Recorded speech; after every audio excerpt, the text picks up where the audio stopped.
program. Now, each program is different as far as what requirements are needed, but at least they will have those prereqs taken care of. And it's free of charge. That's wonderful. Our next program is the early college program. So this is specifically for grades 9 through 12. They work in a cohort on campus, and they're going to earn 60 credits in Associate of Arts before they even graduate high school. Pretty impressive. And then our Rising Stars Academy is to help incoming students prepare to get to college level courses. This is also to help students who might need to retest so we can get them up to that college level course. This will, summer of 2017 is when this will happen. It is not a state funded program, so we're currently trying to get a $10,000 NOVA grant. I know this is kind of small, but I just wanted to have a visual of exactly what course is for the early college. So we have the 60 credits, which is the larger, longer one, and then the Health Careers Academy, which is the other one. Here's my contact information in case anyone has any questions or would like me to come and do a presentation about some of the other things that Tri-C has to offer. Thank you very much for your time. Thank you so much, Ms. Williams. Board, do you have any questions for Ms. Williams about the Tri-C program? Any questions at all? No, I just want to thank Tri-C for helping our school district and, you know, partner with the Health Careers, and it's been a very successful program for this district. So we're very excited about it. So thank you so much. I appreciate it. Next on our board agenda, we have a presentation from the city of North Randall. Would you please come on down, North Randall? The Honorable David Smith. Hi, everyone. I'm David Smith, Village of North Randall. I don't think I need this, but I need to. We're here to bring some exciting news to the city of Warrensville Heights, to the school board. These are my colleagues. This is the law director, Mr. Leonard Spumuli, Mrs. Catherine Thompson from Squires and Sanders, and Mr. Larry Finch. You probably remember Mr. Finch. Yeah. We have the opportunity to bring some exciting development to the Randall Park Mall site. I apologize for not bringing you renderings because there's nothing there. Everything's pretty much being torn down.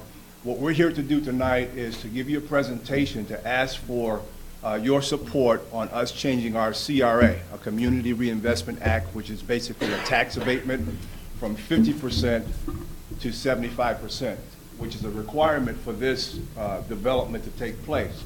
Currently, there's a developer by the name of IRG that's on site. They've been on site for probably almost 4 years now.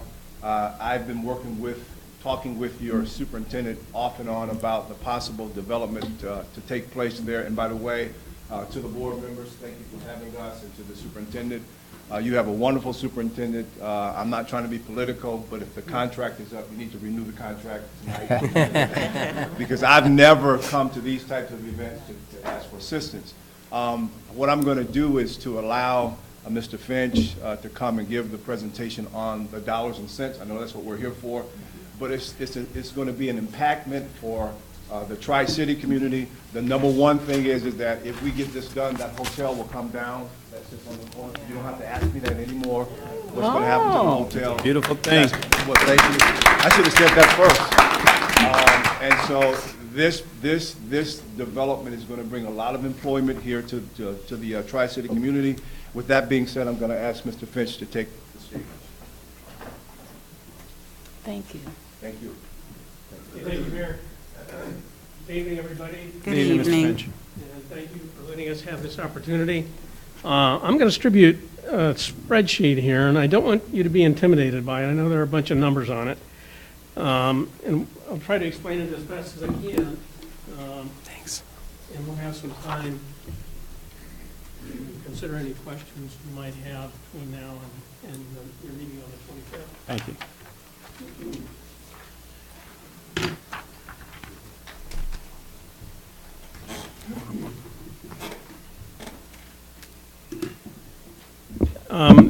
As the mayor mentioned, the property formerly known as the Randall Park Mall is a candidate for significant development. That development will provide as much as $30 million worth of investment. Find my glasses here. I had them a while ago. So not only would it provide a substantial investment, it would also provide a substantial number of jobs. Based on the general proposal from the candidate for this particular project, we're looking at probably as many as 1,200 jobs. And as I said, a $30 million investment. In order to assess what that means in terms of revenue to both the village and to the school board, I put together this information. And I'm going to go over it. It's basically in 3 sections. The first section being the property tax and incentive analysis. The property tax in the village is at 101 point, what is it, 101 point, it's on the sheet. It's right around 101.42 mils. Or 102 mils, actually. That's the current effective tax rate for commercial and industrial property. As you are probably well aware, the market value is what determines in the end what everybody gets in terms of property taxes. So based on an estimate of $26 million of improvement value, that would be a building value, and $6 million for land value. Land value is not abated, so it would not be subject to the 75% abatement. The building value would be subject to the 75% abatement. The only reason we're at 75% abatement is it's the only way we can get this project to go forward with the client that we're trying to get it to go for. If we run across the top row and look at the improvement, based on a $26 million level of investment and market value, that equals an assessed value of $9,100,000. Assessed value is 35% of the market value. The effective mills, as I said, is 102. That results in total property tax revenues eligible here to be $928,000 for the improvement itself for the building. The school district share is approximately, it is 73.88 mils. So that means of the 928 total tax revenue generated, the school district would be eligible to receive $672,000 annually. After the abatement, that would take the annual receipt down to $168,077. So you'd actually be foregoing about $500,000 annually. The land, which is not subject to abatement, would produce about, and just skipping down to the total property tax revenue column, would produce about $214,000 of revenue annually, total of tax revenue. The school district share of that would be $155,000 annually. That is not abated, so you continue to receive that regardless of the abatement. So that would not add to the amount foregone. So considering the 75% abatement, if it were to be implemented, the school district would receive $323,000 roughly annually, and would be foregoing about $504,000. So let's now hop down to the village's impact. Based on the same improvement values, the village does have a small amount of property tax revenue, 4.76 mils. We would be entitled to receive $43,000 for the improvement, and we would be, after the abatement, receiving only $10,000 annually for that. As far as the land goes, we'd be eligible to receive about $10,000 in annual revenue related to the land part. That would not be abated, so we would continue to receive that $10,000. So in the end, the village would receive from property tax revenue about $20,000, almost $21,000 annually. We'd be foregoing $32,000, $500 roughly annually. So that's the property tax revenue side of the picture. Now let's skip down to the estimated income tax. Based on conservative estimates of employment and salaries, the wage level should be about 32 million annually. At the village's current income tax rate of 2.75%, that should produce about $880,000. And then the rest of these, I've got 4 different combinations of revenue sharing possibilities that we looked at with the resultant split of income taxes to the school district and remaining to the village. I'm going to hop down to the last two, the 30 and 33% levels, because that's, I think, more practically where we need to be. So at the 30% level, if we were to split the income tax 30% to the school district and the remaining to the village, the school district would receive $264,000 annually. The village would retain $616,000 annually. If we bump that up to 33%, the village, or the school district will receive about $290,400 annually, and the remaining to the village would be $589,600. So basically, we've got a couple of different alternatives here for revenue for compensating the district. And above, we've taken a look at what amounts would be foregone in terms of property tax and what amounts would be received. If we hop down to the revenue summary section of the bottom section, again, I'm gonna skip down to the last two columns there, the 30% and the 33% column, and I'll run down that both from the village's perspective and from the school district's perspective. Okay, now this assumes that the 75% property tax abatement is granted, and that third column, 30% of income tax, assumes that 30% of the total income tax that the village is collecting would go to the school district. So the school district would net, once this is in place and with a 30% revenue sharing proposal, the district would net $323,225 or something close to that in property tax revenues. That's from the amount on the upper part that is the share after 75% abatement.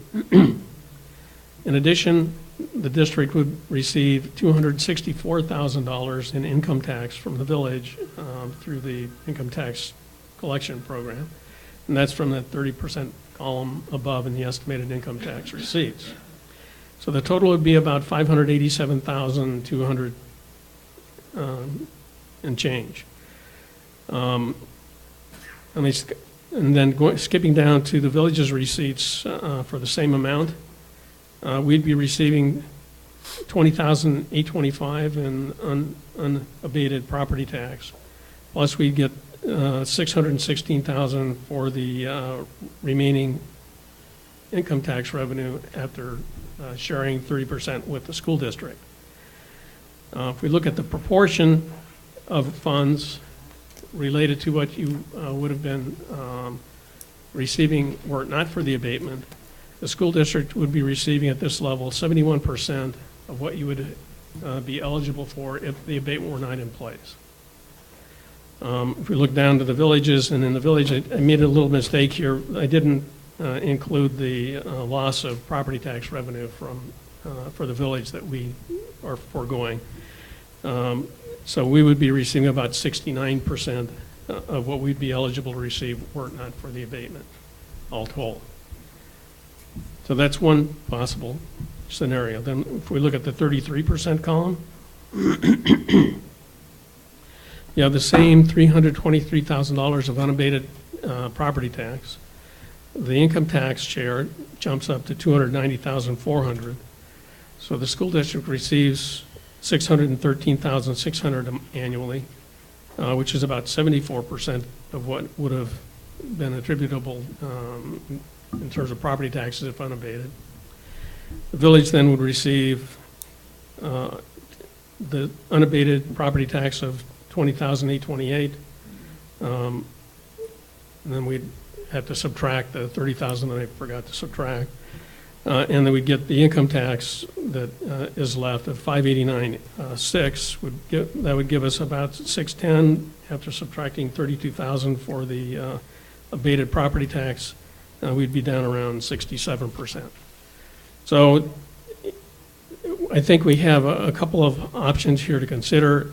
You know, obviously, everybody wants to receive as much as they can from this. We'd like to receive what we could and you want to receive as much as you can get out of it as well. So I think we'd like in the work session to be able to have perhaps some give and take briefly on how you stand relative to these levels of abatement and compensation. And we'd like to hopefully have this resolved by the meeting on the 25th. Thank you for your presentation, Board. Do you have any questions about the actual I have a project? couple questions. Yes. What was the year abatement again? The year abatement? Many Yeah. years? How many years How many- of the of abatement? 15 years. 15 years. Okay, and then my second question is, what is the percentage, you said approximately 75. 1,200 jobs. Okay. I want to know the percentage of jobs that you would plan on giving to the district for students and parents. Have you even got that far? That is not something we can commit to at this point. Okay. I can tell you that the particular employer is one who would be providing jobs that would be, very available, Okay. put it that way. High school diploma job? Thank you. Yep. So what type of business are coming? Do you Well, know that? It's gonna be a mixed use, it's gonna be light industrial, jobs. Ms. Gator? Yeah, so this question is probably going to be for our attorney. Or you can tell me too, what are we entitled to by law? So, under Ohio law, the village is coming to ask you for this abatement, because if they're gonna ask for abatement that's greater than 50%, they need your approval. And so, to get to 75%, there has to be action by the board of education approving that. Without that approval, they can't award that much of abatement. My understanding from speaking to village representatives, the developer they're speaking with will not come here without that approval. So, certainly, if the ball's in your court, it comes to making that kind of approval. Because the payroll is going to exceed $1 million under Ohio Revised Code Section 5709.82, if there's not some agreement negotiated with the village, then you can be entitled to share up to 50% of the income tax that the village collects, which I understand from the spreadsheet, the total income tax estimated on the $32 million payroll is $880,000. So you'd be entitled to share up to $440,000 of that income tax. The only deduction from that would be if the village is going to incur what's called infrastructure costs. So, for example, we need to add streetlights or curb cuts or sidewalks or things of that nature, they're entitled to deduct the amount that they have to spend on infrastructure from the income tax before it's shared with the school district. And so I think the village is asking if you agree to something less than that 50%. And my understanding, and I want to speak for the village, they believe that other costs are going to incur related to this development, police, fire, et cetera. They need the additional income tax to pay for. But certainly, any municipal entity, the village and the city, that enters into one of these types of agreements is going to have those kinds of costs. And the legislature certainly was aware of that when they adopted the statute and included in the 50% amount. And of course, the reason for only putting this type of sharing when you have income tax or income on payroll greater than $1 million is because in those types of projects, you're foregoing a substantial amount of real property tax revenue. As you can see from Mr. Tinch's presentation, at the top of the spreadsheet, you were foregoing approximately, a well estimate of about $500,000 a year in real estate taxes. Now, of course, without the project, you don't get any real estate taxes. Right. And similarly, the village is getting any income taxes. But, there's give and take, I think, on both sides. Does that respond to your question? Yes, it does. and that amount, the 50% of income tax is at the lower right-hand corner of the sheet as a note. You see the notes on the right-hand corner? Yes. Yeah. Tried to be as open and as transparent with this Yeah. as we possibly can. Appreciate that. And you said that you would like a response by the 25th, so I guess that means that the board's going to have to meet before then. I'll just make a comment if I may. I want to congratulate Mayor Smith and North Randall for getting this deal. And my opinion is, as it was with Highland, is we know we've got some new schools that we're building. And we definitely don't want to, do anything to hurt their chances of getting this, but we've got to look at this from a physical responsibility from the district as far as the community is concerned. So I think it's going to definitely involve us having some good, healthy conversations among the board with our attorney at some point. But I would say that it's, with the meeting, we could probably come to something. Our goal in working on this spreadsheet was basically to come up with something that provided an equal benefit in terms of dollar amounts to each party. So I think that's pretty much where we'd like to be. I think that's fair for everybody. Of course, you'll have to make that conclusion on your own. So Mr. Finch, if we took your approach where you were adding up, how much the revenue the district would get and compare it to what we would have gotten if there was no abatement? Yeah. So even if we got what was entitled by law, if we split the revenue, the payroll, and we got 440, the school district would still only be at 92% of, so we wouldn't be we wouldn't be able to get at 100% even if we wanted to, by law. So we're already starting a notch down. You know what I mean? Yeah, I mean, I understand what you're saying, yes. Mhm. Well, again, you had brought up Highland Village. I think it's important to bring this point up as well. It's my understanding that there is no other entity that will be sharing the income tax revenue. That's correct. Developer, tenant, and other. Yeah, this is purely between the school district and the village. It's not like the joint development agreement area within Highland Hills where there's the City of Cleveland was involved, and also the developer, not the developer, but the entity who's receiving the tax abatement also, I don't want to say stole, but bent our arm to the extent that there was some sharing with them as well. I have a question. As far as time frame, and you can speak to this, Mr. Finch, or even you, Mayor Smith, what are they looking at as far as time frame on this project? They're looking at starting this development. The deadline is June the 12th. Mm-hmm. And that's because they need to make sure that they have all of their materials ordered. I think August the 15th is the deadline for ordering the materials that will be needed. We're probably talking shovels in the ground 2018. Okay.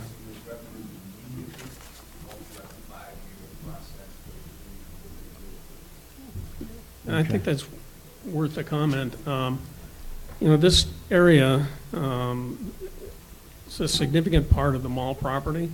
Mm-hmm. This project will make a substantial portion of that former mall property available and generating income tax immediately, well, within a year, as opposed to developing a small building here and a small building there and receiving, the income tax over a longer incremental period in small pieces. So the advantage is if you're looking at a present worth analysis, the analysis is you've got money up front that's probably worth more than waiting for it in small pieces for many years. So, that's just a comment, that's all. Well, as a board, we will sit down and talk to our council, and all board members will weigh in on this.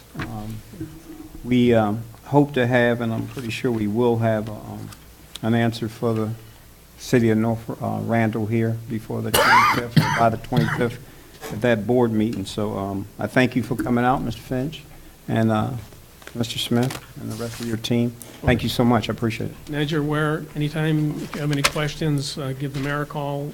Maybe we'll relay whatever questions there are to anybody who needs to answer them. And we'll see what we can do to keep everybody informed and make progress here. Thank you so much. Thank you. Thank you. All right, next on our board agenda is 2.0, the treasurer's report. This is a work session. Our treasurer, Dr. Rock, had put together a budget and finance committee. I see one of the members here, Councilman Ward 5, Warrensville, Matt Howard. And Mrs. Jones. Oh, Ms. Jones. Okay, I'm sorry. And another. How you doing? I'm sorry, I didn't see you. So Dr. Rock's going to go over some of the information that he would normally go over with his committee. And if you want to come down, Matt, or if you want to weigh in on this, Ms. Jones, you guys can, okay? Dr. Rock? Yes, if you could come down closer so I could give you some copies of the reports. Making you move. Sorry, this is the first time we're doing committee as a whole. Can you please take one and pass it? He's in my committee.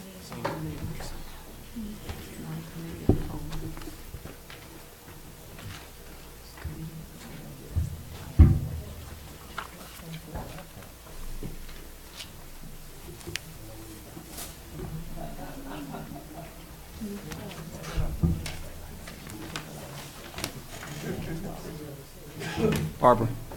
Okay. You get one for Michelle?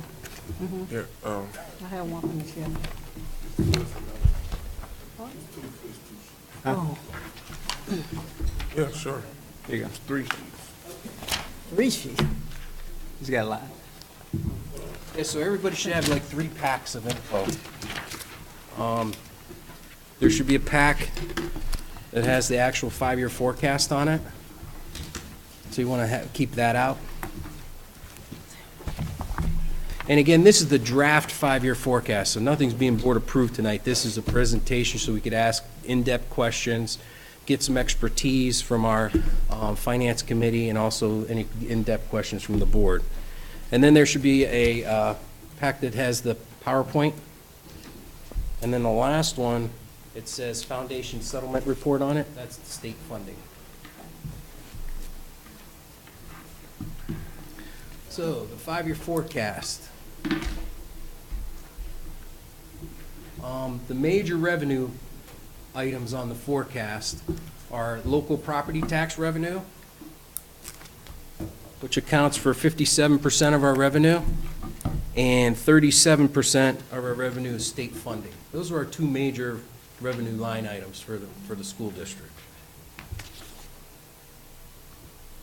If we look at general property tax, you could see the history here going from 16 million and going up to 17 million. But what I want to concentrate on here is some activity that we had here at the district from fiscal year 2015 to 16. If you see, it went from 16.5 million to 14.4, and then it went up a little bit to 14.8 in this year. And bear with me for a second.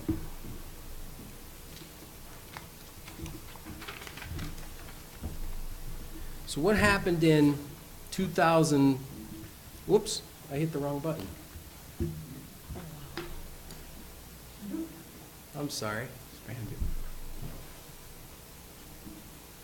What do I have to press, Jonathan? Top, there you go. Okay, so when, from 16.5 million to 14.4, so this was last school year, okay? What happened was we had substantial decreases in collections on commercial property, and delinquencies went down. So collections went down. This drop here was purely due to less taxes being paid and an increase in delinquencies where people didn't pay. So, you know, lower amount of money came in from delinquencies. Now, the interesting thing here is, and a couple meetings ago, I talked about, we had this year, we had a hospital that came off as exempt, okay? And that hospital got a refund to the tune of $1.8 million that came out of our revenue. But you could see, we still had a net gain of about $400,000. And the reason for that is because we had delinquencies went up in collection this year. Residential went up. Actually, we could go to the next slide. So if we look at that, analysis of the 13% decrease the year after that, you could see here that residential went from it went up to 1.6 in this year, this spring. Class 2 went down by 2 million. Class 2 is where that hospital was. That hospital got a refund of $1.8 million. Our PUP was real close, within 18,000. And now look at delinquencies. Last year, delinquencies for Class 1. Class 1 is your residence. That's residential class. Class 1 and residential delinquency payments we received is $343,000 more than last year, okay? And then class two is your business property, commercial and industrial property. That also went up by $300,000. So even though we had a $2.1 million loss, it netted out to a $1.1 million loss when we're just looking at this settlement, this half of the year. When we look at the whole year, we actually gained by $400,000, okay? But the reality here is 14 million is not our revenue, that's not our normal revenue line item. We are gonna return back to 16.2 because that refund is a one-time payment. So that came off. So next year, next spring, instead of being 4 million here, it's gonna be closer to a 6 million, okay? So that's one of the key concepts where you can see the change in revenue on our taxes, and that's built in our projections. Also built in our projections, we mentioned tonight that there is a Highlands deal where there's some construction going on where the driving range used to be. That's where we're going to have some gain in real estate revenue on that, but it's not going to kick in until 2019, when it'll hit the tax duplicate. We're making a projection for that, but that is going to be a substantial amount. That's in our projections too, going into the future years. The next major line item for revenue is state funding. Okay, and state funding is based on your enrollment. It's based on the budget from the state, what they're going to give us. You could look to see that it goes from 10 million, and we're projecting out this year right now it's going to hit 10.7 million. So you can see it's a slight decrease. And going into the future, there's increases. Now, with the current proposal from the budget from the governor, they have it set at 1.505, or no, 1.055. That's 5.5% increase on the cap. So, and that's where we're at. We hit the cap in growth, okay? So we have that projected in, but the per student funding is $6,000 this year, and they're keeping it flat for the next 2 years. So the governor really isn't increasing state funding. But we are seeing an increase because we went from 1,450 students to 1,660, and that's in our projection as students are returning back in. So we have that in our projection. So between that and the cap of growth, that's projected in here, so that's why you can see it increasing. When you look on the 5-year forecast, the state funding is a combination of two lines. It's line 1.035 and 1.04. So again, we had increased enrollment. That's in our projections. $6,000 per student is going to be the flat budget. That's under budget legislation review right now, and that's for next 2 years. So we'll have 3 years at $6,000. The cap growth rate we just talked about. District median income right now, our district is at $25,188, and the state is $32,873. Someone say, well, what does that matter with state funding? Well, it's very important in the state funding formula. If a district is below the state median, you're going to get more state funding. If you're over, you're going to get less state funding. It's an index that they apply to your state funding. So we have to keep a pulse on that for our state funding. And then if you just do like a quick math and you said, okay, if we had 1,660 students times 6,000, it's 9.9 million, and you see that our amount is 10 million. We get more because of the economic disadvantage program, but that's just like a quick calculation to see, is it reasonable? And then in other revenue, that's our other major revenue line item. The one point that I wanted to draw your attention to, and in the major line item in that $3 million is a $1.9 million tax abatement that we get from Eaton. Okay, that's in this revenue source. And we're going to use that revenue source, a good portion of it, to finance the new pre-K building so that we're able to put up a building, still get a state share to pay for some of the building, a good portion of the building actually, and the taxpayers won't have to pay any, there's going to be no taxpayer increase on this to fund the first building, the first phase of the project. But this is where the funding's going to come from. So now that we know that the plan is moving ahead, it's time to put that into our projections. So if you notice, in 2019, that's where we're projecting that we may have a payment going out of $1.2 million. So that's why that decreases there. And then that's projected into the future, because that's where that revenue line item stays. That's where it's at, but now it's going to be used not for operations, it's going to be used to make a payment on the new building. But by doing it this way, we're able to do a deal where the taxpayers aren't paying anything for that first phase of the master plan. I'm sorry, where, do I see that on here? Yes. Where is that on here? If you went to, and the font's a little small on there, sorry about that, 1.06. Just above Other the grade. operating revenues, Yeah. okay. And then you need to go out to 2019, you'll see that it drops from 3.1 million in 18 and goes to 1.8. Okay, thank you.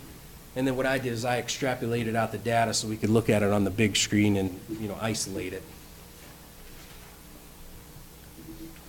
Then we move on to expenditures. The major line item expenditures for the district is payroll and benefits, which accounts for 60% of the total expenditures, and purchase services, which accounts for 34%. So just those two major line items, you have 94% of our expenditures right there. Payroll and benefits, the projections on that are based on our current and projected staffing levels. If there's any projections on where we're going, that's in our projections. It's based on current contracts, how much wages are being paid, historical trends, the benefits part of it. 14% goes to STRS or SCRS. That's like similar if you had a regular job, it'd be Social Security on the private sector. In the public sector, we have to pay to STRS or SCRS. 1.45% goes to Medicare, 1% to workers' comp. And that's all based off, the projection on that is easy. Once you have your gross revenue, we multiply it by 14%, 1.45, and 1%, about 17%. And now you have the projection for that. And then healthcare costs and projections are based on current enrollment in the healthcare plan, and then industry trends and consortium data that we have that makes predictions on, where are the premiums going. We're in a consortium with, I believe, 32 schools, and we group together to get better premiums. So here's the health insurance benefits. If you look, you could see that we came off of a good year. Whoops. So in 2016, we had a 5.5% increase in medical, which is really good. The industry trend is 13%. A 1.8% in pharmacy drug plan. And then dental and vision were pretty much flat, and life insurance was flat. Now, dental, vision, and life are very small. The big portion is the drug plan and the medical. And then this year, though, going into this year, we had a 7.23% increase in medical and 22.6% on the drug plan side. So that's why if anybody out there with their benefits, you can hear your employer saying, hey, we need you to go on formula, or we need you to get you on generic, or they're like some kind of step process for the drug plans. That's because the price is way above even the industry standard, at 22%. So going into the future, we're projecting 12% based on the information from the consortium for medical next year. RX plan still at 17.5. And then 3% on dental and vision and 5% on life. We just came off a 5% increase there. So that's in our projections for health benefits. And then purchase services. But back to the payroll. The nice thing about the payroll is you have amounts that we could build off of to make our projections. When we have gross payroll, then we can apply those rates. Now it has a science behind it. It's not just throwing a dart at the wall and just picking a number. And then the same thing with health insurance. We know how many people are signed up for medical insurance. We know how many have single, how many have family. So we have a good starting point to build our projections on. The next major line item is purchase services. And what's unique about purchase services is 50% of purchase services, and now this is a $10 million line item for us on our 5-year forecast. 50% comes right from state funding, deductions that the state charges us that we get charged. So out of that line item where we get $10 million, they charge us back a good $5 million. They charge us back. That comes right off the deduction. So we don't, the net cash is what, the difference is what we actually get. Community schools is 34% of purchase services. Open enrollment's 2%. Post-secondary op is 6%. And ed choice is 8%. And that all adds up to 50%. So when you look at purchase services, you could see it's pretty volatile, and it depends on, what's being charged in there. And you could see the increase of when community schools really started impacting us. In fact, if you went back a couple more years, Mr. Jolly always talks about it, it was a lot lower. Now, what we did do here, though, is due to the increases in our departments analyzing our data and students coming back to the school and our increase in enrollment here, we should see a decrease of at least $1 million coming off. So our projections, we're backing off $1 million out of there. Because remember, it's $6,000 per student, and there's at least a 200 student increase. And we have information from Mrs. Rudolph, and she keeps us intact on, beefing up our AMIS information and student information, which goes right to the state funding. But the one thing is it lags 1 year. So the correction will be made, and then you're charged the next year. And usually what the concept behind that is the student has to finish the school year. So they'll finish the school year wherever they're at, if they're at a community school, and then we get charged for it. So here's the community schools. Again, you can see where it's at 3.2 up to 3.7. This year it's at 3.6 million, and next year we're projecting it to go down $1 million. And we're projecting a little bit less the following year, but we're going to keep it flat until we have further information on how that actually falls out. And then the most important line item on the 5-year forecast is the revenue over or under. And someone will say, well, what's the over and under? So what you want to look at is your current revenue and your current expenditures, okay? And if your current revenue is greater than your current expenditures, you pretty much have a balanced budget, and you have some excess cash at the end, which is good. If your current expenditures are greater than your current revenue, you've spent more than what came in for the year, and now you're either in the negative, you owe money to the bank, which wouldn't happen, or you have to have a beginning fund balance to draw upon, like you had money at the beginning of the school year then that you could use. So, and by looking at this also, if you're spending within your current revenue, you're spending within your means. If you're not, then you're deficit spending, okay? The good news about our 5-year forecast is that we have 5 years that are 6 years that are positive, where we spend within our budget, and deficit spending is not starting till 2020, and it's a small amount. So we could really control our destiny. The more that we avoid deficit spending, the less we will need any operating levies in the future. I'll repeat that. That's like probably if you want one takeaway, the more that we live within our current means, the less we will need an operating levy. And that's what I did my dissertation on, was operating levy. A new operating levy would be brand new taxes where your taxes are going to increase. That would be my question, was, are we talking about a renewal versus a new levy? So you're talking about a new levy as far as adding on, asking taxpayers for more money. If you spent down your balance to where you needed money, where you spent more than what came in for the current years and that accumulated and you spent down your balance, yes, you would need brand new taxes, and that's the most difficult levy to pass. But it's a great question. You'll see in a later slide, we do have a renewal coming up in 2021. It's that 5-year renewal that we do every 5 years. But that would not be an increase in taxes. And in fact, if that levy failed, we would have a decrease in revenue. So that's the big takeaway there. So this is where we control our destiny. And Mr. Jolly's excellent at looking at, honing in on this line item. This is what we follow. This is what it boils down to. Then your ending cash balance before year-end encumbrances. So if we spend within our means, our ending cash balance will go up by whatever was left over. So in 2014, we were at 16.7 million.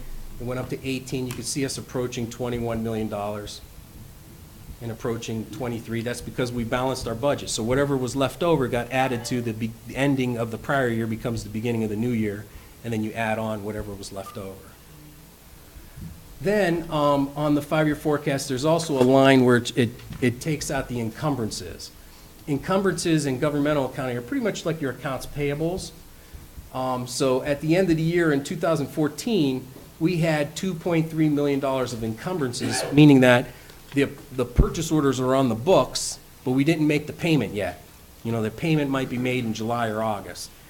And we've discussed this before. These numbers are high for our district. $2.3 million on a $30 million budget, you're approaching, 8%. That's pretty high, that 8% of your expenditures, usually an encumbrance is something like a timing difference. That, okay, we know, like, for instance, electric bill. We know we're going to get the electric bill for June, but it's not going to come until July 10th. So we're going to plan for it and have a payable set up. So it should just be it shouldn't be real big amounts. Unless it was like some bond payment or something like that, but the bonds wouldn't be in there. This is the general fund. So this year we've done a big job on cleaning out purchase orders that remain on the books. Because then once you make a purchase order and you don't purchase anything, it's still on the books like it's an account payable, but there's nothing paid against it, but it gets counted against our budget. So we're really, really hitting this in the treasurer's office to clean this up for this year. So that's why there's nothing projected until we close the year to get the number here. And we don't want to project into the future because it's always based on your current year. So what's the good news? The 5 takeaways are property tax revenue took a big hit this year, but it's rebounding, and in the net, we didn't see a gross loss of $2 million. We lucked out because some other line items, pulled in more money. So that was really good. Other revenue will have a decrease in 2019 or thereabouts when we get our new pre-K to 5 building going up. Purchase services should decrease as students return to the district. 6 years of spending within our current revenue with deficit spending projected for 2020, and we control our destiny there. Mr. Jolly and I could look at that at 2020 and say, what can we do to get rid of that? So the more that you could stay ahead of that, and with that being so far into the future for us, like right now, if there was $40,000 negative, and it is a small number in the first one, it's $94,000, so let's call it $100,000. If we save $33,000 this year, next year and the following year, we've eliminated that $100,000. So when you have time on your side, it's not that big of an amount, but if we have to save $100,000 next year, it's $100,000. So it's good to stay ahead of that and be aggressive with that.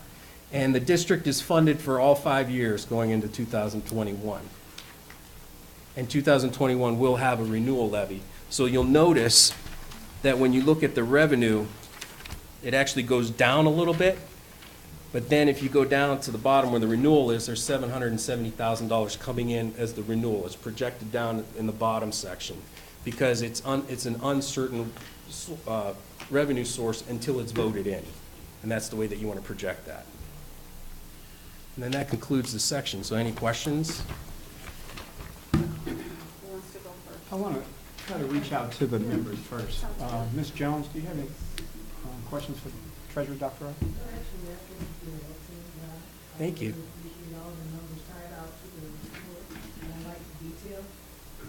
Background, so I want to figure out where the numbers came from. Yes. So, Thank you. Actually, if I could add to, the one that looks like this where it says our foundation report, this is our state funding. And it's normally a 40-page report. I tried to just pick out the key pages. But on this, you could see where students are going for community schools. It's listed on here. You could see what's being deducted, what's being added on, what we're getting funded for. That's how complicated the state funding is. This is a 40-page report, and we look at all those variables in order to project the future. And then behind the 5-year forecast copy that you got, there's like some detailed pages in there. And of course, more than welcome to dig in and, ask me questions later down the road. The door's open for any questions. Councilman Howard, I'm sorry, go ahead. Oh, good. Just a final point, to the scale, these projections don't include the projected project that the village of North Randall is requesting to be, okay, so that will increase, or decrease the deficit spending even, Yes. and all that, that just helps, with funding in the future. Yes, like if we sign the deal, we know for sure we're going to get $325,000 more of tax revenue, and we'd line it up when the mayor says that's going to happen, and then we put it on our 5-year forecast. I like that. Selling it. Good advertisement, huh, Mayor? Thank you, Ms. Jones. Councilman Howard? So, kind of going along what she said, would that affect the unreserved fund balance? With the new deal at North Randall? New deal at North Yes, Randall? it would go up. Okay. Yeah, because I see the decrease, I see it going up and down. So, going into 2021, you're looking at $300,000 annually, roughly. Yes. Okay. So each year, so if we were able to put 3 years of that on here, that would be $900,000 would be added to our budget. And you said you cannot, like line item 11.010 with income tax, you said you can't project on the income tax, that's why I was blank. Oh, well, we don't have income tax. Some school districts actually have like a school district income tax. Okay. Like out in Geauga County, there's some that have that, so that's why it's 0. But right below it, where it says property tax, that's the renewal. That's when our renewal will come up. So we have to pull that portion out, because that's an uncertain revenue source until it's voted in. So that's why you want to pull it out, so then you could still see your line items above that line to know where you're truly at. It's almost like you're pretending that that revenue source, I don't have it until it's re-voted in. That's all I had. Otherwise, when you get closer to that year, you may think you have money, and then all of a sudden, oh, wait a minute, we don't have money until this gets voted in. Or do you have any questions for Dr. Rock on his projected 5-year forecast? I just have one regarding health insurance. Yes. You don't have projected for, like, 2018. You got, is 12%? It's going to go up or it's going down? It's going to go up 12% in And then 2018. here in 2018, you got it going down. Now, those are projections? Yes. The concept there is that if it goes up 12%, that's a big increase. And the next year, if it went up 12% again, that would even be more than a 12% increase. So that's why you back off. If you see the trend that once it goes up, is it going to go up that much further again? So that's what we're using there. Oh, okay. So you negotiate with the health providers regarding these percentages? The consortium does. I make the projections on information from the consortium of where the industry standard is. Okay. And at our consortium meetings, we look at the same thing. They have a 5-year forecast where they have a reserve balance, and they might say, oh, health insurance is going to go up 20%. And they say, well, why are you using 12? Well, I know that they said, well, we're going to use some of our reserves to lower that premium, so all the districts don't have to absorb a 20% increase. And how do they get the reserves? They get the reserves from performing well with their premiums on utilization because they have a group. Does that help with that, Yeah, that Mrs. Moomin? Yes, it does. I'm just a little concerned because the medical just keep going up higher and higher. Yeah, and that's why I was saying we came off of some good years, though, in 16 and 17, with a 5.5 and a 7.23. Those are fabulous years, because the industry trend is 13 to 15% increase off the bat. Remember, Elba, do you have any questions for the doctor? What's the percentage of increase for the additional phases of these buildings? Because you keep saying that it's not going to cost taxpayers any money for phase 1. What's phase 2 or 3 or 4? Is there an increase? Is there a percentage? No. You don't know? Phase 2 would be a bond fund And bond funds are not reported on the 5-year forecast. But that's only if a bond levy passes. If the bond levy doesn't pass, we wouldn't do phase 2, Okay. okay? Second question is. And so in a bond levy, the millage will be a lot lower because you get to collect it for over 30, 35 years. It's the life of the building. So usually on bond levies, it's lower.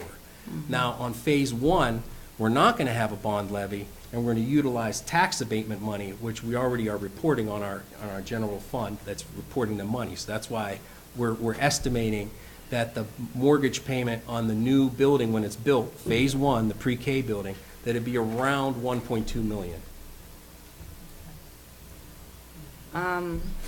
You had 6% for CCP. Can you do a projection if there would be at least 50 to 75%? 6% of our kids taking advantage of CCP, that's not good at all. That's not the number of students, that's just the number of the cost related to how much in purchase services. Right, but the more students that you have, the higher percentage it'll be. Yes, So if you have, just say, 10 kids going now, you have the 6%. But if you have students whose parents would know that their kids can take advantage of free college education while they're in high school to reduce some of the debt once they graduate, I'm sure the percentage will be higher. But that doesn't fall on you.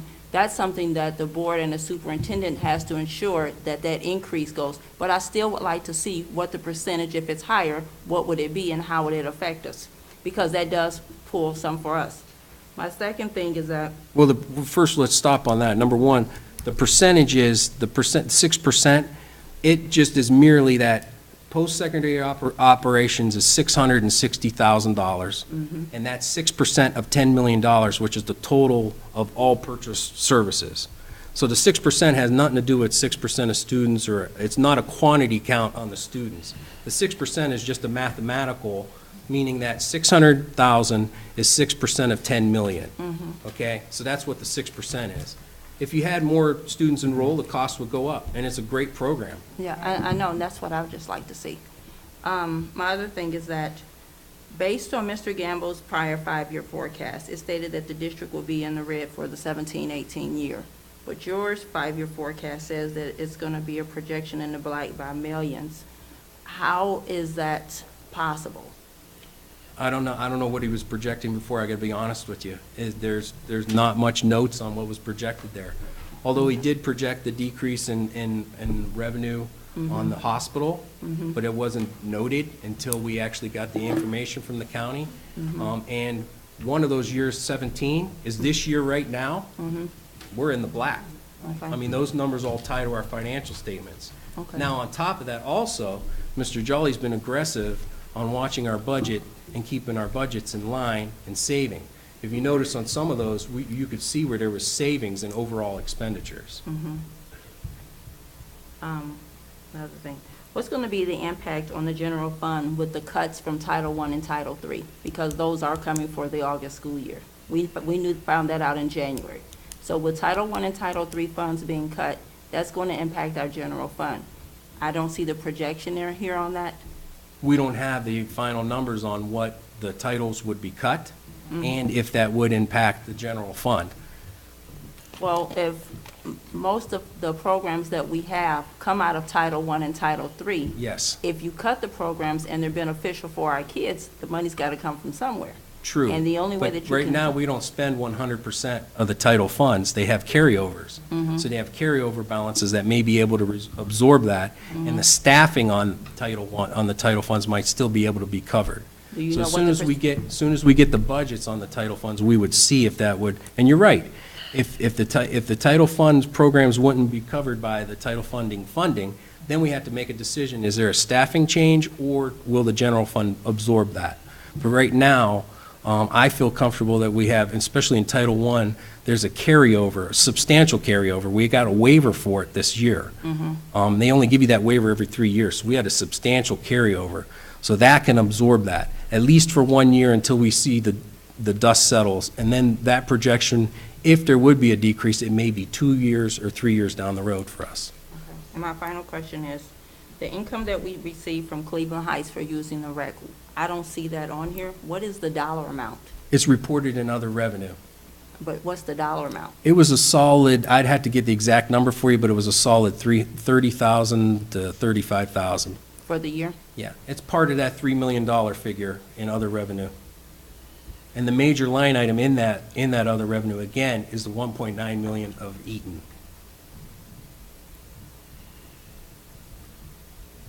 Any more questions? Great Board questions. Member Board Member Gator, any questions for Treasurer Dr. Ross?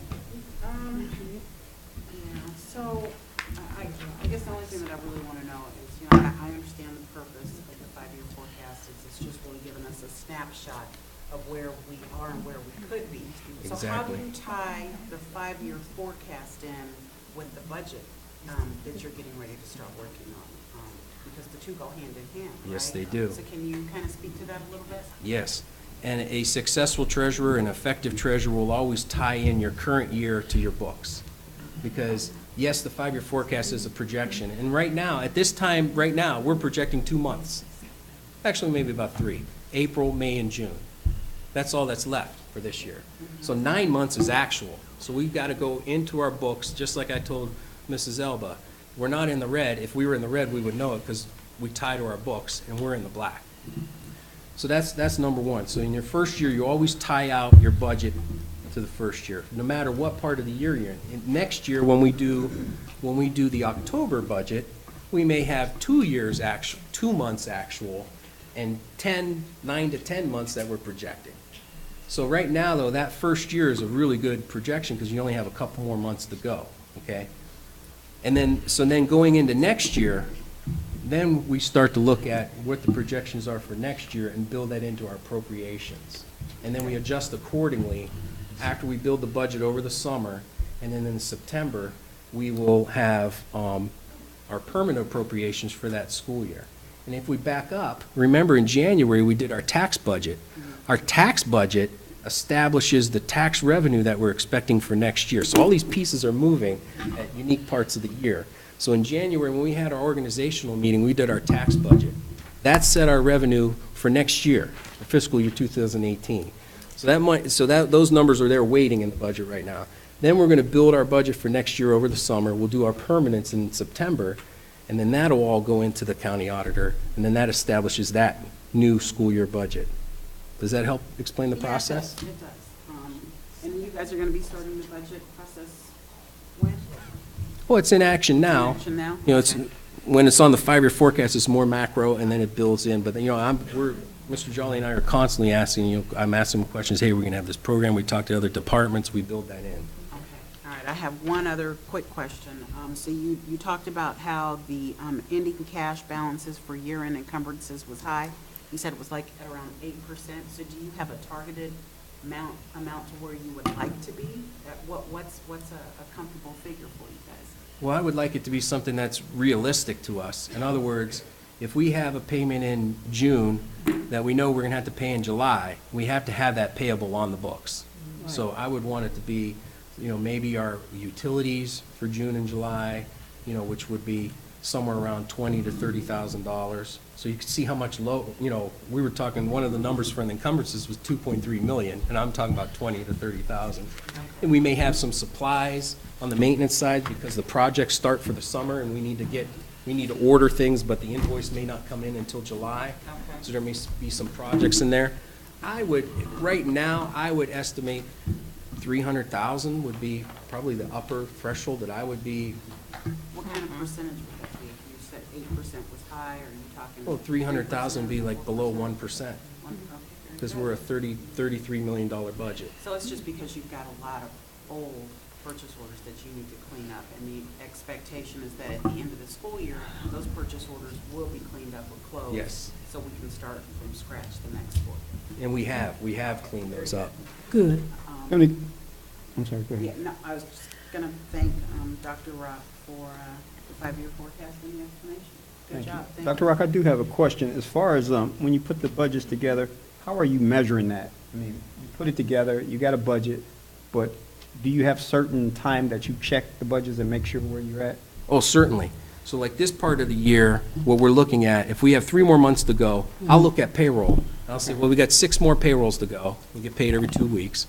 How much is a normal payroll? So that what's left to be spent should be 6 payrolls. You know, with some tolerance for timing, being that at the end of the school year may have some supplementals come out for sporting payouts, you know, so you have a little bit of a blip. But so those are things that we're looking at. So, and we're always looking at the actual. What's the actual, what's left over to be projected. And have you had a chance to look at Ohio Governor Kasich's House Bill 49? Yes, and the most current version of that is in our projections. That's the $6,000, that's flat. Okay. And the 5.5% cap on the growth rate. So that could change by Correct. June. Is that what, can you explain to people what House Bill 49 is about? Yeah, that's the state funding. That is the funding? Yes. Okay. That's our It's state, the that's our actual $10 million governor's budget revenue. for line. schools that he gives a breakdown of what he's going to keep in, what he's going to take out. They actually have some Senate hearings on the 18th, 23rd, and 24th down in Columbus.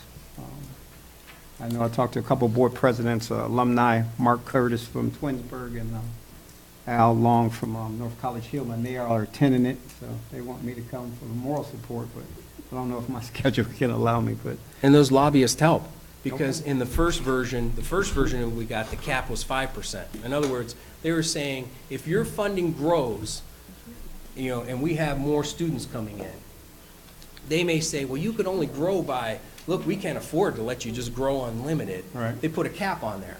The cap that we're coming off right now is 7.5%. So they let us grow 7.5%. So in the first version, the earlier versions, it was 5%. Now there was some lobbyists, now there was some movement, it went up to 5.5%. But we don't know until the final version goes through, and then the governor can always veto at the very end. So it's, you know, it's really, and through my whole career, the budget has changed. Every 2 years, it's a different concept. And I sat in on the formula that they do it for schools. You'll never figure it out. I mean, you'll never figure how they take an urban district or a suburb. It's a very hard, complicated formula. We're lucky in our district, we get the funding, we get the $6,000.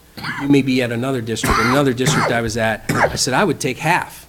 And the taxpayer said, why would you want half? You should get 100%. Well, I said, we don't even get half. We at the district I was at, we were getting $1,200 per student instead of $6,000. So we're lucky that we're at that. Well, thank you, Dr. Rock. I appreciate your presentation. Well, hopefully, there's any other board member that would like to go down to lobbyists would. I'll get you the information, yeah. They should go. Yeah, And give you the dates. And you can actually speak, they'll let you speak. Thank you so much to our committee. Yeah, thank you, committee members. This is the first one that we're doing, so we'll dig in.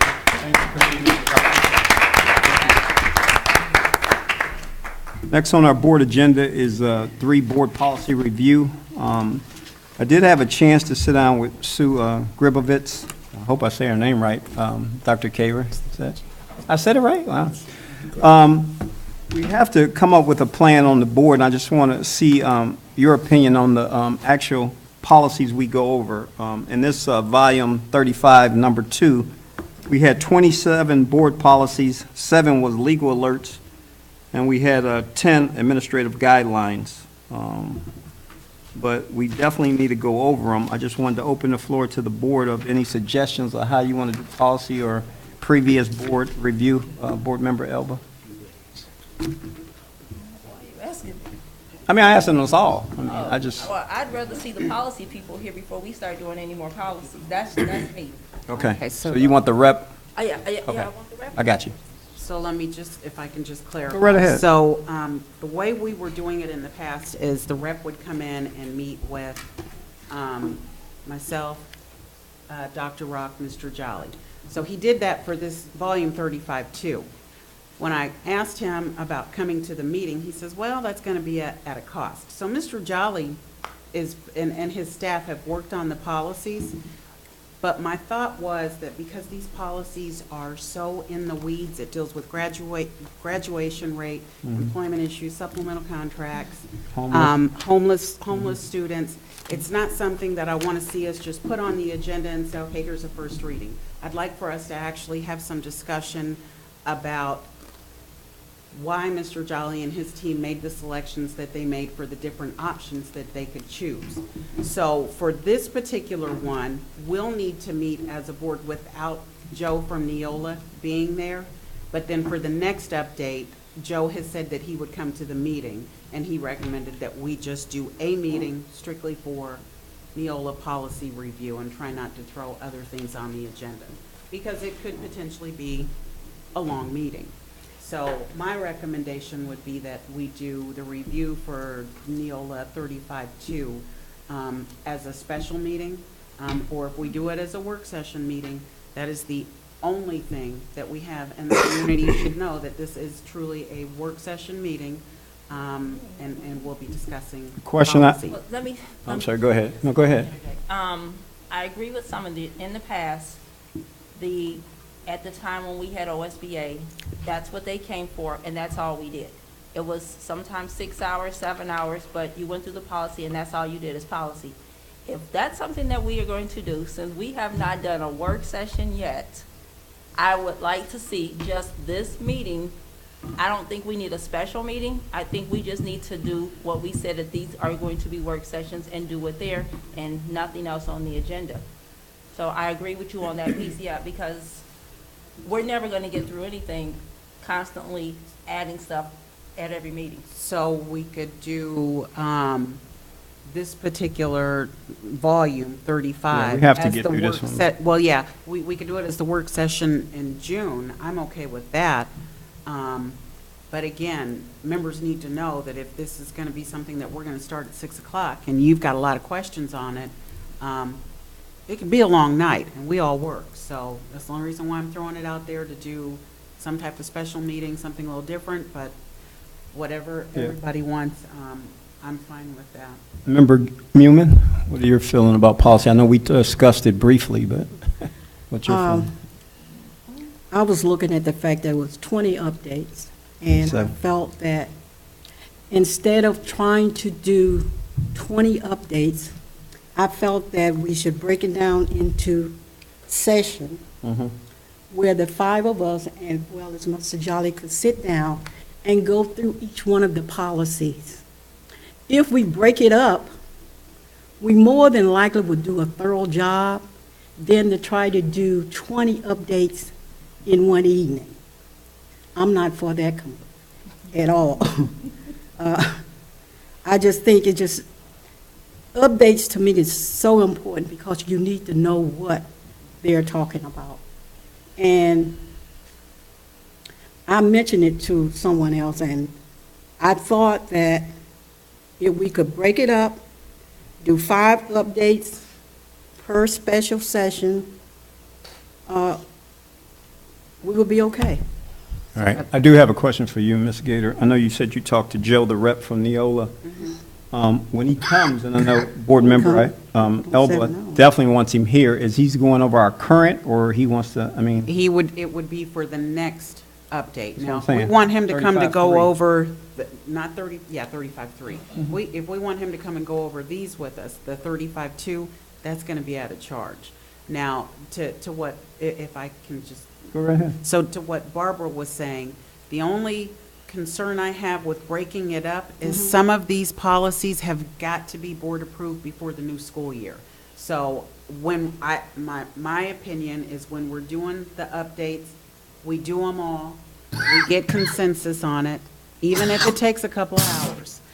Get consensus on it, and then It's put gonna it on definitely the take some hours. agenda as a first reading, and then do the second reading.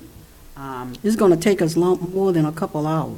It might not. I don't know what kind of questions people would have in advance, but it might very well. And let me just say one other thing. This is what we do. This is Oh, yeah, it's what part of the your board governance, yeah. is hired for, is to do policy. So if it takes us you think I'm looking at you? No, yeah. Oh, no, I'm not. No, I'm just saying in general. I don't gotta have my do glasses it. I on, so mean- you're a blur right now. So this is something we have to do. We have to take it serious, and if it takes 30 minutes or 6 hours to do, this is it. So, Okay. so if everybody wants to do it in June, we can do it in June, and I'd like to talk to Board Member Mitchell, too, and get her weigh in on this, and we'll come up to a decision on how we're going to do it, but we have to get through it. So you're right, this is part of our job as a board member, so We Right. do get policies. Sue does a great job. I don't know what I got to do I got to hug her more or something, but she does a great job. I mean, when she gets it and get the legal alerts, she alerts. One other thing. Snack. So the legal alerts, the updates are now on board docs. So if you go into board docs and you know how you'll see the different tabs, it says meeting, you'll see where it says policy updates, I think it is what it says, or local updates. If you click on that, it will show you all of the legal alerts, and all of the policies that are being updated by the volume. So they just started that within the last couple of weeks. So that'll make it easier for you to review them. The only thing that you won't be able to see is what Mr. Jolly and his team Right. have discussed as far as their markups. And Sue said some amendments wasn't in this one. She missed, I mean, it was like 4 other policies. What you, Yeah, and I'm not sure what happened with that, but yeah, there were Okay. some that were missed. So that's fine. We'll go over all of them in June then, if that's what All everybody right, wants. we'll come together with a conclusion on this board. Right. And, have a weigh-in. We got to do it a little bit better way, don't you Right, think? thank you. All right, no problem. Next on the board agenda, strategic plan. Superintendent Jolly, the floor is yours. Yes, I'm gonna be real brief. I wanted to bring to the board today our vision for Westwood. We shared, well, I did share it, and I would like to thank the community who came out last Thursday to our event, where we shared what our vision for the future is and our plan. But I wanted to share with the board, we are working on a proposal to reopen Westwood in a limited capacity. We are working on all the details, the finances, the agreements to try to make this happen, but I wanted to give you an overview of how we see this being a benefit to our district. Why do we need additional space? We have increased enrollments in grades K to 5. Our class sizes are too large in the primary grades. Considering our situation with the Ohio Academic Distress Commission, who came in and was in our buildings, they were very concerned about our class sizes and the lack of space that we had for our scholars.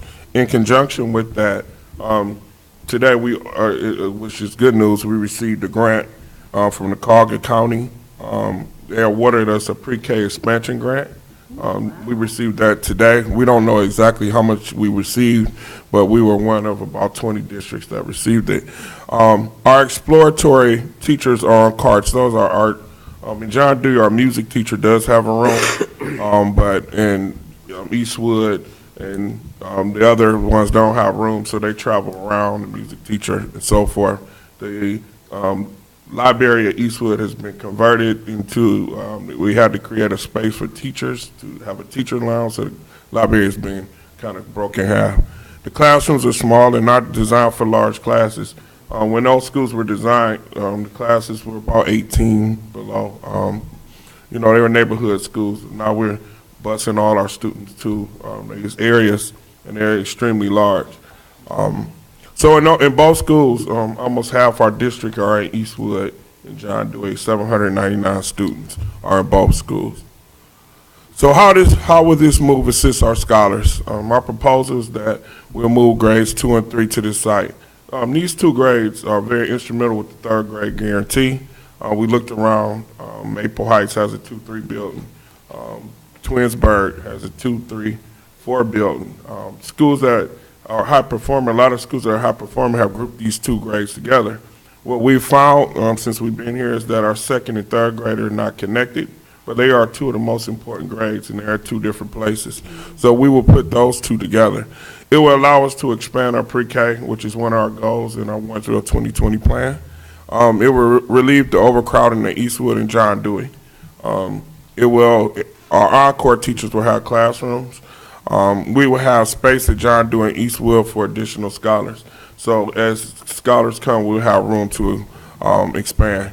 And then there'll be more focused grade bands, which allows for more collaborative planning, which is so important that our teachers are able to plan together across grade levels. So what will happen to the church who rents the facility? The church will remain a tenant. We've been in discussions with the church actually since October, because we were looking to expand our pre-K since then. We've been talking to them off and on about, this possibility. Our partnership will be expanded to provide services for our scholars, mentorships, conversations about before and after. The space will be shared. The district will have exclusive rights to designated classroom space during the school year, and the lease would be adjusted to meet the new realities of the partnership. So that means that the district would pick up some of the costs that the church is currently paying. So what would be the cost?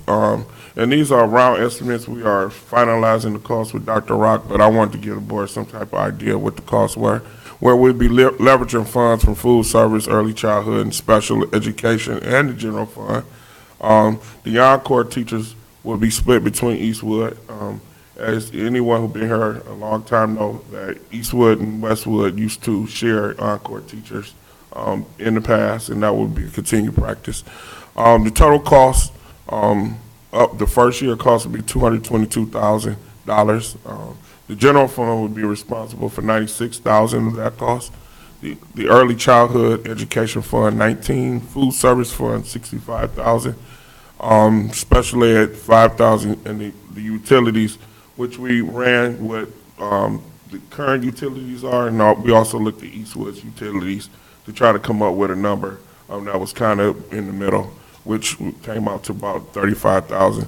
The one-time costs, which are things we will have to buy to equip the school for 21st century learning like projectors, resurfacing a playground area, and other one-time costs is $71,000. And then the anticipated cost over 2 years would be $373,000. This is in conjunction with our hope and plan, and when I'm gonna claim it, our new building plan that we plan, that this only be a 2-year, we'll only be there for 2 years. So at our next meeting, we will have a more defined plan, which we will be able to give you all the specifics. We're doing our best not to, and we talked about food service. A lot of school districts don't cook at certain schools. They transport the food. We're looking at that model where we won't actually cook at Westwood, but we'll cook at one of our other schools and transport using vehicles we already currently have. Our teachers, we did have a meeting with the teachers already in 2nd and 3rd grade teachers to get their idea about it and see what they thought. We invited the union leadership to the meeting, and they were very excited about it. It's very, our buildings are tight, and this will provide us an opportunity to loosen up a little bit, expand our pre-K, and also it's very important to us to still respect the church that's there and keep them whole as much as possible, and look at this as more of a partnership, not as us taking over the building. That's not our intent. We don't want to take over the building, but we need the space temporarily to ensure that we have adequate facilities for our students.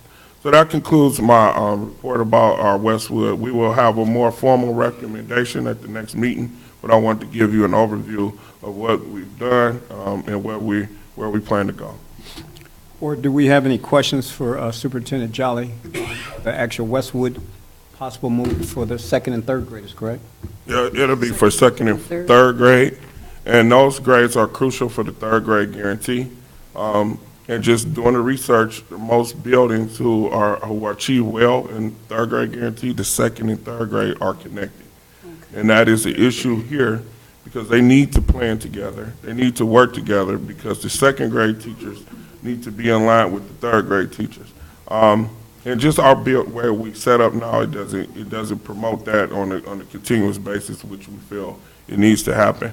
And also allow our pre-K to expand at John Dewey. And as our kindergarten is the biggest class in our district. We have over 157 kindergartners, and our efforts to increase the kindergarten has worked.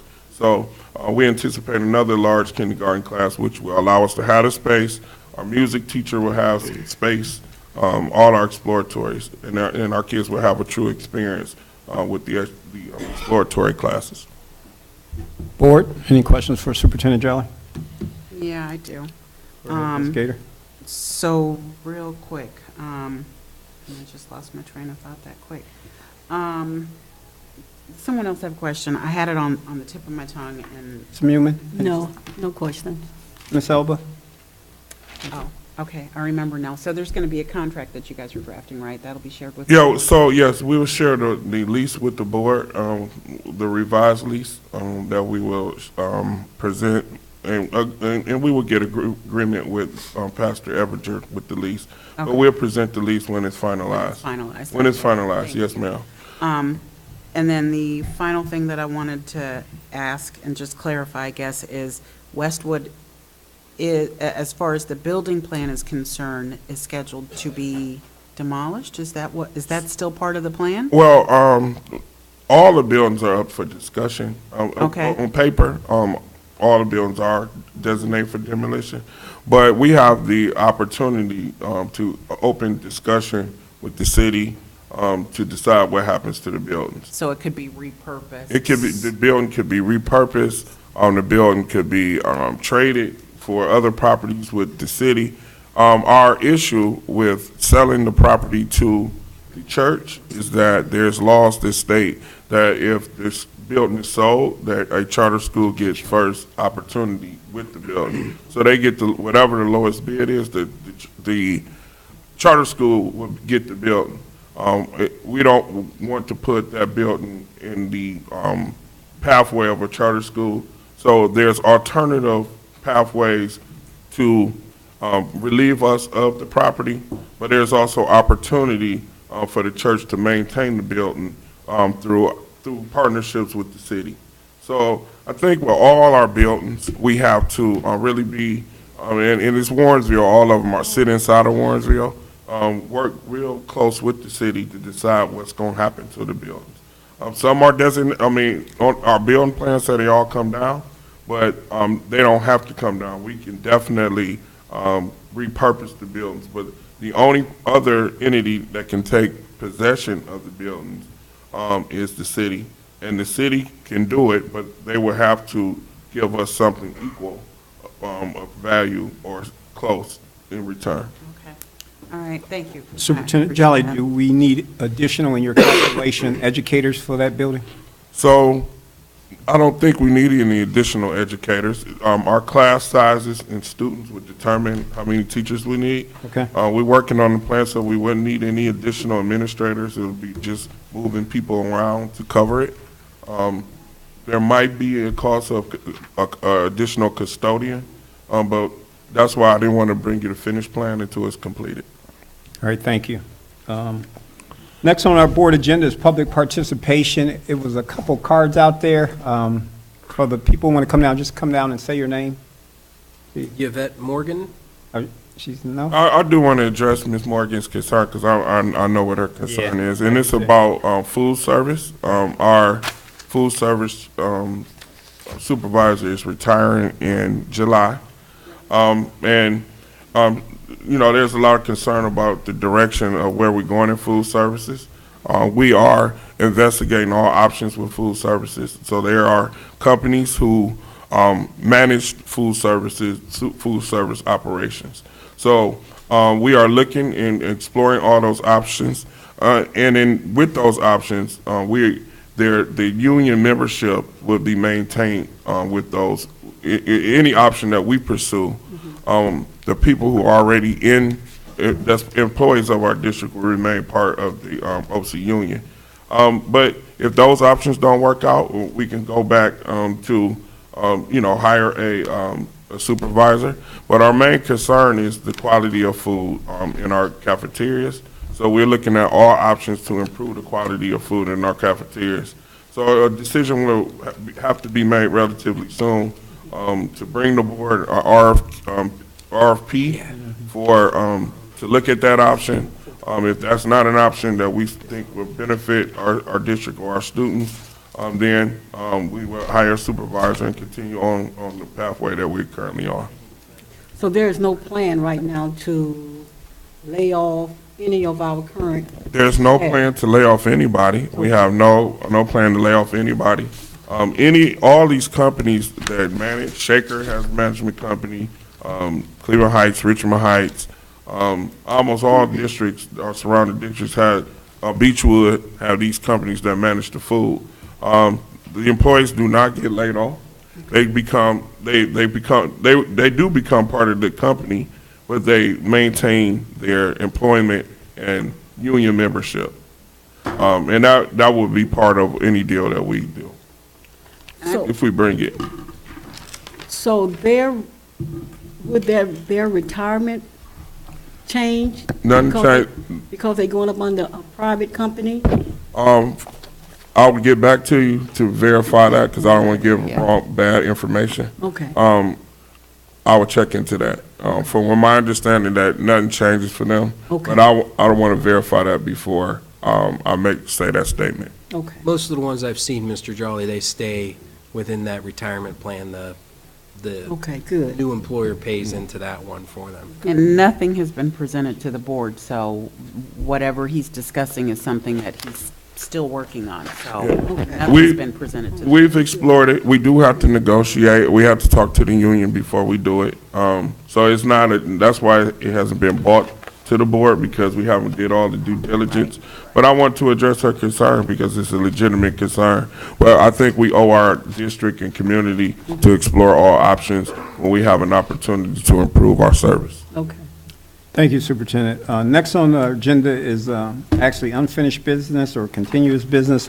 Mr. Folkman, Business Affairs, could you come and address the heating and cooling of our buildings for the next school year, this school year? Thank you. Walking pretty good without that cane.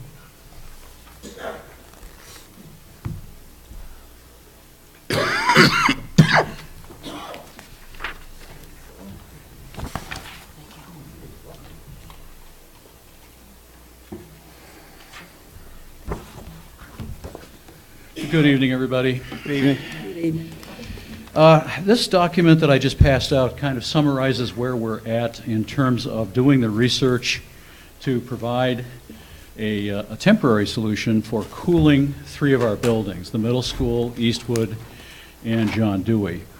It's not addressing the high school because the high school does have chillers in place already, and we are, through a separate company, we're making sure that those chillers will be ready and online for the summer. So by the time this is all done, we will have, all of our buildings will be conditioned for scholars.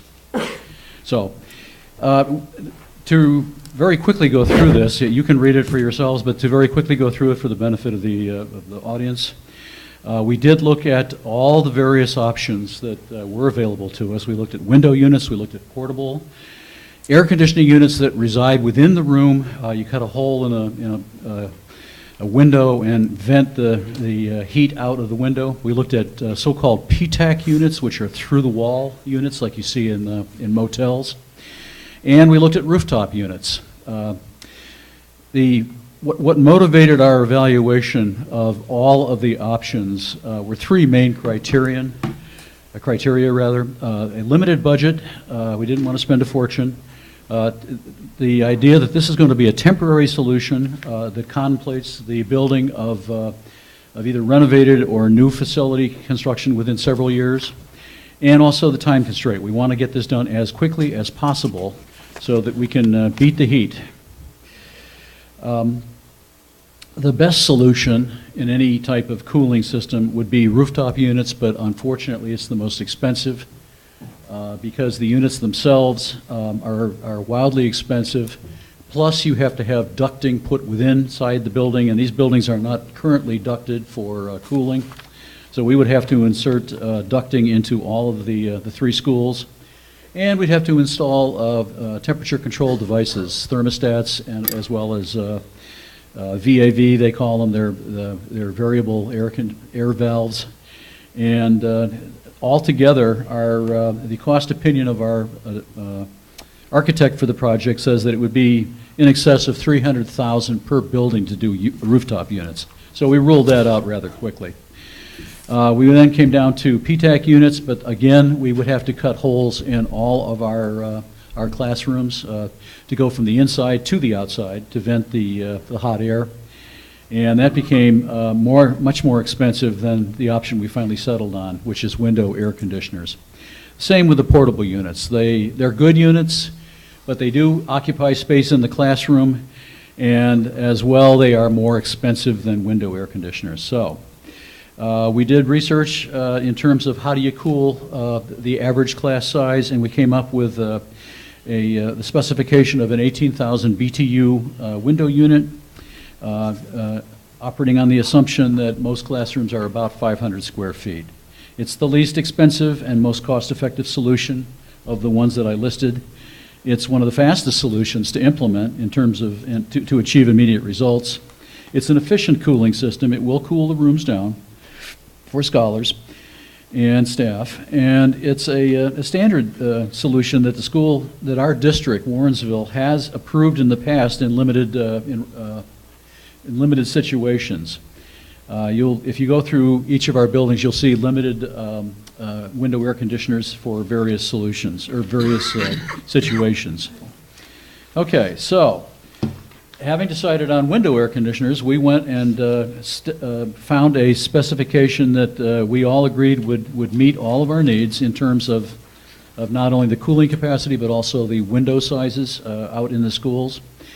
And we found that a system made by Friedrich, model CP18G30B, which is a 220-volt system that generates 18,600 BTUs, was the system of choice.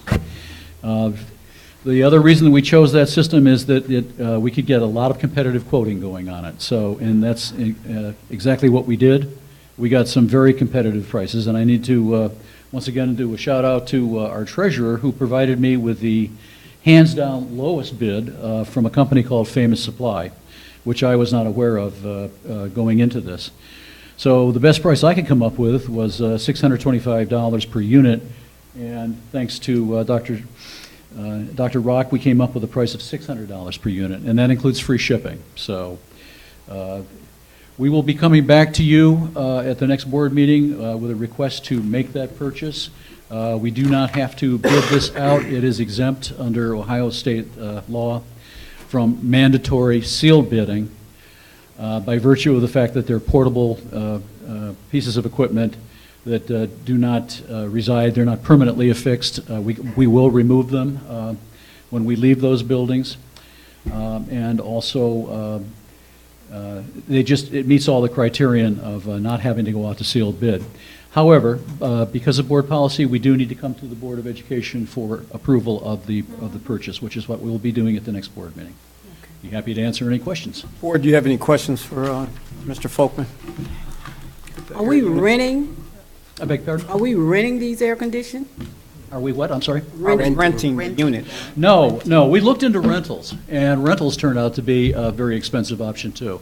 We thought at first that rentals would be the way to go because it would meet the time criterion of being short term. But once we priced them out, and you'll see in the documents here, that rentals turned out to be even more expensive than purchasing. Wow. Yeah, that was our surprise too. So the 267,000 is for 89 rental? The rental of the air conditioners was 267. Right, it was for quoted rental. as that, okay. Mm-hmm, correct. I So mean, what we're looking at in terms of a total price that we'll be coming to you with Okay. is, I'm not even sure I did the math here, and I apologize for that. It'll be 600 times 89 units. So. 89 units? Yeah, and I apologize for not doing the math in this document. Okay, but, that's okay. I can do it. That will be the price that will come to you for approval. It'd be $53,000. 89 units? Thank you, sir. Okay. How much was it? 53,000. Oh, $53,400. Oh, okay, all right. Board, any other questions for Mr. Folkman about the air conditioning? Thank you for the update, though. I'm sure teachers and staff will thank you also I know once we they get will. it I installed. have a so. question. It gets pretty hot in those buildings. Yeah. I have a question. Are we installing them? We can install. We're going to get an assist on the installation because we're going to put in window inserts that Gotcha. will prevent break-ins. And Okay, each educator in their class will control those? Yes, absolutely. okay. Thank you, Mr. Folkman. I You're appreciate it. welcome. Next on our board agenda is board evaluation. I know last year we didn't do one, and we've been together as a board now, this team, almost a year and a half, and we definitely need a board evaluation just to see where we're at as a board. So I'm open the floor to the actual board as far as board evaluation. Or self-evaluation, is that what you're referring to, the self, for the Board of Education? Correct. Okay, gotcha. Our evaluation for a board. Any suggestions? I don't like OSBA that much, facilitating that process, but I don't like Neola. facilitating. Oh, Neola wouldn't do the self-evaluation, no. Who did we have last time? I don't like them. That was finding leaders. Yes, no, definitely. Mm-mm. But that was, No. no, that was No. for the board retreat. No. So, Mm-mm. me personally, I know Tracy had some thoughts on that as well. I would say, you know, we could have somebody come in and facilitate it. You guys could call around, maybe we can call some other districts Yeah. to see who has, you know, helped them to facilitate their board retreats and report back at the end of the month. Wait a minute. I know we're not talking a board retreat when Mr. Lee was Not just here. board and- retreat. Board evaluation. I'm sorry, You said retreat. I did Oh, I'm say sorry, retreat, evaluation. But I meant board self-evaluation. So, yeah. So I would recommend that everybody, you know, pick a district or two and call them and report back, and let's try to get some feedback that way. Yeah, if we can have by the 25th, if board members can have some ideas about companies that can facilitate a board evaluation. Dr. Rock, do we have any correspondence? No, sir. I do have a lot of announcements. It's a lot going on in our district next week. Tomorrow, our seniors will be having their prom. It's going to be at the Westin Hotel downtown at 7 p.m. I know Board Member Elba has to get her child together for that. Please don't put No. my child's business out here. No, I said you have to get ready for the prom. I'm not putting your child out there. So that's tomorrow at 7 o'clock at the Westin Hotel. We also have our STEM fair, and that STEM fair will be this Wednesday, starting at 5 o'clock to 7:30 at the high school. It was really nice last year. I thought Miss Ray did a great job. Also, the John Dewey scholars will be doing a play. It's Annie. Last year they did The Lion King, but that's also on the 17th of May, Wednesday, from 7, should be over probably about 8:30. And also, we have the graduation class, which is May 31st at the Playhouse. Is there any other announcements, Board? Two things. We have to vote on the graduation that we never did, and is staff going to be at the after prom, since this is the first year that the school has taken that back over? As far as what staff? Warrensville staff. I don't even know where after prom is. Well, from what I Warrensville understand, staff took over. I don't know where after prom is neither. PTO used to always do after prom. Warrensville staff took it from PTO and back over. So because Warrensville staff has to be there, that should have been on the board agenda to be voted on. So I'm just putting that out Why there. does that have to be on the For the agenda prom? The to vote on? graduation, the graduation. Oh, I thought you said prom. Why does the graduation have? Graduation is always voted on, because we have to pay for that. We pay for that. So anytime we spend money, we have to pay for that and vote for That that. doesn't come out the board. It's under $25,000, so why do we have to vote on it? We vote on anything that requires money. So I'll do, and I'll report back to everybody, I will pull the agendas from last year and see if we voted on it. Yeah, just to from review the it, last because I don't 3 years. recall voting on a, Sure you did. I don't recall. So, yeah, I mean, it's gotta happen, so. Right. Well, we know it's gotta happen, but we spend money for it, but all in I got favor, you. go. All right, thank you. At this time, I do need a motion to adjourn the meeting. Do I have a motion to adjourn? I'd like to make a motion to adjourn the meeting. Do I have a second? And I second. Moved by Member Gator, second by Board Member Newman. Next meeting is May they got 25th. vote. What? Oh, we got to call the roll. Call the roll, I'm sorry. Go ahead, call the roll. Mrs. Elba? Yep. Mrs. Gator? Yes, Mrs. Moomin? good night. Adjourn? Mr. Freeman? Yes, we are adjourned. Good night. Oh, thank you. Thanks. Clear. Huh? I gave it to Dr. Rutt. I moved it, Barbara seconded. Barbara seconded. Got it.